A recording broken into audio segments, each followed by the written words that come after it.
For those of you who might not be aware of it, Ozzy Osbourne passed today, off into the next life after this physical life. He has now joined the ranks of those who live spiritually only. And many people are wondering, because of Ozzy's unique status in the world, what happened to him.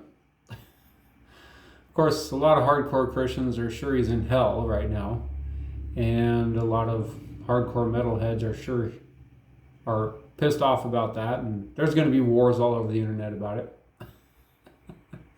So what's the truth? Here's the truth about it. Even though I don't know Ozzy, but I used to listen to Ozzy pretty prolifically back in his heyday, late 80s, early 90s, late 80s mostly, when he was super popular. So I'm pretty familiar with his most popular music, late 80s, mid 80s, early 90s. And the guy basically influenced a lot of people poorly. Like millions and millions and millions of people for decades, just influenced them. I mean, a lot of his songs were just, kind of middle of the road, not much. A lot of his songs are very sad, just highlighting the sad effects of bad things that happen to people in life. Anyways, the consummate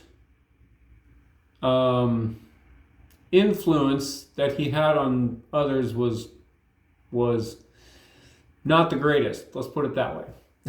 Okay? Now, some of his music was fine. Some of it was actually good, like, there's songs like Demon Alcohol and Castles Are Burning that are actually pretty decent songs. And they just highlight, those in life that are suffering with whatever they're suffering. Alcohol, obviously, with the one. The other was just a guy who's just like suffering in his mind and in his head. Suffering with any number of issues, right? But then you have songs like Diary of a Madman, in which he just highlights insanity. It's like, then you have songs like Crazy Train, which just basically saying the world's a messed up place and, we're all on this crazy train to wherever. So he wasn't really as bad as a lot of people make him out to be, but, Black Sabbath, a lot of that stuff was pretty bad. And there's a lot of other very questionable material. So overall, he was not a good influence on people, and millions of people and children, right? So what happens to a person like that when they leave the physical realm, their physical life ends, and they join the spiritual realm? The typical explanation is, well, you either go to heaven or you go to hell, right? But that's not accurate. What actually happens is you go to meet Yeshua, Jesus.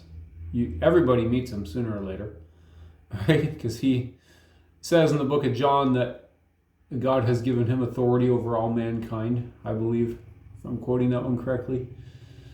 Anyways, all authority is given to Christ on heaven and earth, right? It says that God is the head of Christ, Christ is the head of man.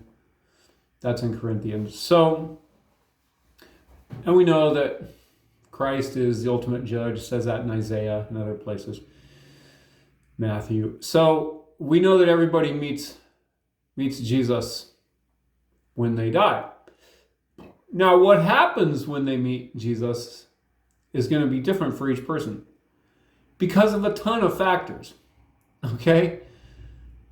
There's so many factors that go into this. It's like, well, obviously, one factor is, did you know him here on earth? Well, it's going to be not much of a surprise to you, and you're going to be glad to see him, right? You're going to be glad to be there. If you didn't know him here on earth, it's going to be quite the surprise. And I think the most unpleasant thing that's going to happen is this. Since God is love and Christ is love, one of the components of love is consequences for actions. Okay, everybody has to deal with the consequences of their actions. It's just a fact. Every good parent knows You give consequences to your children. Why? Because you want to keep them safe. You want to teach them the nature of reality. You teach them to make good decisions so they don't deal with pain. That's a basic fact of life, right? And that comes from God. God implements consequences for decisions, and there are natural consequences for decisions, of course, laws of physics and other laws, spiritual laws, mental, things like that. So everybody has to deal with the consequences of their actions, okay? And so Ozzy, having influenced millions and millions and millions and millions of people and children for decades with less than stellar influence, he's going to have to face the consequences of that. So, what are those consequences?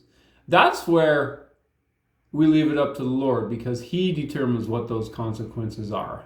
Okay? Now, it's not going to be burning in hell forever, because that's just insane sadism of the worst kind. That's maniacal craziness. However, think of it. If you were God, or you were the perfect parent, and one of your kids was influencing a whole host of your other kids in bad ways, and all those other kids ended up doing bad things and hurting, they influenced them to not live the best kind of lives. What would you do if you're the perfect parent? You'd have to do something, because love requires that you do. Justice requires that you do. Okay? And it's not for me to determine what those consequences are going to be, because I have no authority in Ozzy's life, right? But I can say this, it's not going to be nice. It's not going to be fun. He's not going to enjoy it. He's not going to be happy about it. Okay? That's just a fact. I mean, I'm sure he did some fine things, right? Like I say, a couple of his songs are positive, and he probably influenced some people and for some good. But in his case, I would say the negative far outweighs the positive. So he's going to have to deal with those consequences. Now, the gospel itself addresses that situation. It says, hey, if you don't want to deal with the painful consequences of your wrong choices, well, put your faith in Christ who took those consequences for you. Right? That's like the heart of the gospel. And many people do that here on earth. Some people do it after they die. That's in 1 Peter, if you're wondering where. 1 Peter 3, I believe, says the gospel is preached to those who are dead, that though they are judged in the flesh as men, they may live in the spirit according to the will of God. Okay, it also says in the book of John that those who hear the voice of the Son of Man... It says that a time is coming, and now is, when the dead shall hear the voice of the Son of Man, that's Jesus, and those who hear it shall live. So, also says later in 1 Peter 4 that it reiterates again that Jesus preached the gospel to spirits who were in prison somewhere. Okay? You can look these verses up. 1 Peter 3, 1 Peter 4. The other one is in John, I forget where that is. John 6, maybe John 8. Sorry. Anyways, so some people accept Christ's payment, put their faith in Christ and his taking those consequences for their actions for them. That's a kind thing that God does for us. Some people do it here on earth. Some people do it after they die, which may be the case with Ozzy. But if people never do that, they have to take those consequences themselves, and it's not going to be fun. Thanks, and have a great day.